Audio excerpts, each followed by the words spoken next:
What up, peeps? How you doing? It's DanTCG here, and it's been a while since I last updated you guys about my strategy right now going into this summer period of Pokemon. And yeah, I think the last time I talked to you guys was maybe February about what I was doing. And back in February on a live stream, I had mentioned that I was not buying the Logan Paul news about his live stream came out, and I said, I'm done.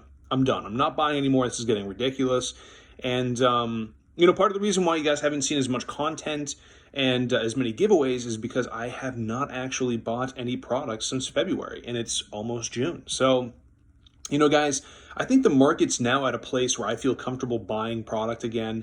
I'm actually in talks with a couple about an estate lot that I might be looking to acquire over the next 7 to 10 days. It's all vintage Pokemon, a lot of first edition stuff, so I'm really excited about that. Some more coming on that purchase. And yeah, I'm kind of just looking at different things. I recently bought a beautiful Ruby and Sapphire booster boxes at a really fair price. And, I've been looking at select vintage items and looking to see if I do have the ability to make money off of those purchases in a reasonable amount of time. And what I mean by that is, with people who buy and sell and people who collect, like myself, PSA needs to be available. I'm not big on CGC. I'm not big on BGS, simply because the PSA cards have a premium. PSA, people pay more money for PSA cards, and margins are everything when it comes to collectibles. So, for me right now, I'm waiting to see what PSA does. I think in July, early July, PSA is going to come back. I think they've been moving through quite a bit of product over the past really month and a half, and I think they're finally starting to catch up on their backlog. We'll see what it looks like in July. Maybe it's not early July like they've been saying. Maybe it's a little bit later in July that they reopen. But I think what's going to be real interesting is to see what tiers they open up. Because, for me, it's really important that I have access to all the tiers, not just me being able to send high-end cards, but also being able to send in like first edition common cards for sets and uncommon cards and non-holo rares. And yeah, that's all really important to me. So, we'll see kind of what that looks like and what the price point will be in to send those cards. We are also dealing with a little bit of inflation right now. So that kind of factor itself into the market, which scares me a little bit, but right now I'm staying the course. So my strategy right now is not to buy into Modern. I'm really trying to avoid Modern right now. I'm looking to, if I do get cards back from PSA, or if I do have cards in my collection that are from Modern sets, I'm really looking to sell those right now. I'm looking to get out of the Modern stuff at the moment. Modern is still very hot. I feel like, with a lot of these cards coming back from PSA, there's going to be more Modern cards hitting the market, and these pop reports are already rather large, and we could see them blow up a little bit more. So for me right now, I'm selling my Modern cards. I'm looking to actually buy into PSA 10 and 9 first edition cards right now. I've been looking into quite a bit of base set first edition shadowless cards. I feel like those cards have regressed to a point where it makes sense to even buy the slabs where it didn't, 3 or 4 months ago. And I'm also looking at potentially some other sets like EX Ruby and Sapphire is one that I am looking into right now. I really feel like that set is incredibly underrated. The pop reports are so tiny. There really wasn't much of a print run for that set. And it's the very first set that Nintendo ever printed. It's the very first set that shows Gen 3. It's also the very first set that actually has EX cards that we know and love today. So there's a lot of historical significance with EX Ruby and Sapphire. So I've been trying to acquire some boxes. However, I will not be breaking those boxes right now.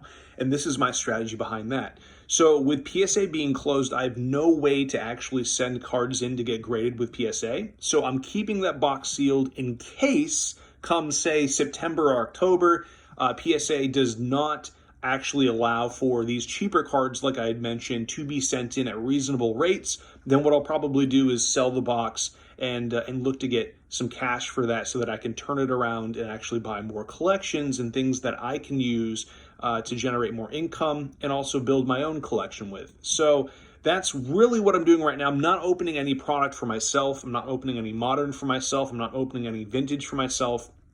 I think the sealed vintage market right now has not really moved all that much. You might be able to snipe some auctions for like Fossil and Jungle and Team Rocket for cheaper than what they were a few months ago, but for the most part, Sealed seems to still be holding its value, and I'm staying away from sealed right now. It seems like collections and also the graded cards have gone down significantly in price really over the past 6 to 8 weeks, that I now feel comfortable buying, and this is for Modern. I feel comfortable buying first edition Modern product in PSA 9 and 10 grades, and I also feel comfortable looking more into collections now, negotiating with people. There will be people out there that still have the whole $1 million collection on their mind, and they won't budge on their ridiculous prices for whatever they have. Do not be buying into those collections, guys. It's not prudent, and it's not smart from a financial and turnaround perspective, because we have to think, if we buy a collection now, and if we have to wait 6 months to a year to get it graded, then what's the market going to look like in a year? You have to keep that in mind when factoring in these purchases, and that's what I'm trying to do. So, yeah, guys, right now, again, I'm starting to buy, and again, it's been since February. My last collection purchase was in February, and that, I really had been buying pretty consistently from June 2020 till February of this year, and this is the longest stretch I've gone without purchasing anything because the market has been so wonky. It's been so ridiculous. So, again, looking to sell my my Modern stuff, my Modern sealed, my Modern graded cards. I'm holding all of my vintage that I want to open to see what PSA comes back with rate-wise and what tiers we're allowed to send in.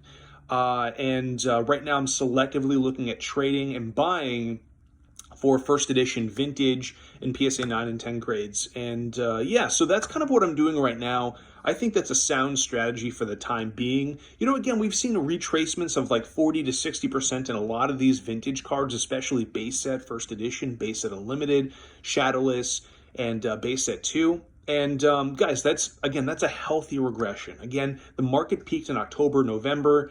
That was a spike I don't think any of us saw coming, and I think we will get back to those highs at some point. I think it's probably going to be a run up to the next anniversary, the 30th anniversary in a few years. So I'm taking these middle years. I'm taking the rest of this year to see how the market plays. If inflation, interest rates, the cost of submitting for a loan goes up, and the cost of money goes up, then we could see this market settle even more, and there might be more of a buying opportunity before the next anniversary, because I do think that in a few years we'll start to gather that hype cycle. Social media guys will get into it probably a year before the next anniversary, and we'll see probably a similar run up to what we saw this year, where a year before the 25th anniversary, people were talking about it, buying cards, hyping things. And that's typically how it goes. A lot of the money gets factored in a year before the anniversary because of how these hype cycles function. So just keep that in mind. I'm taking the rest of this year to see how PSA responds, to see how the market fluctuates. But I do feel like we've probably hit the new floor right now for vintage. Modern is still fluctuating. Modern is still very hot. Modern is still very exciting for a lot of people. But I think on the vintage side, especially first edition product, we've maybe found the floor. And again, who knows? I'm not a financial advisor. I don't know.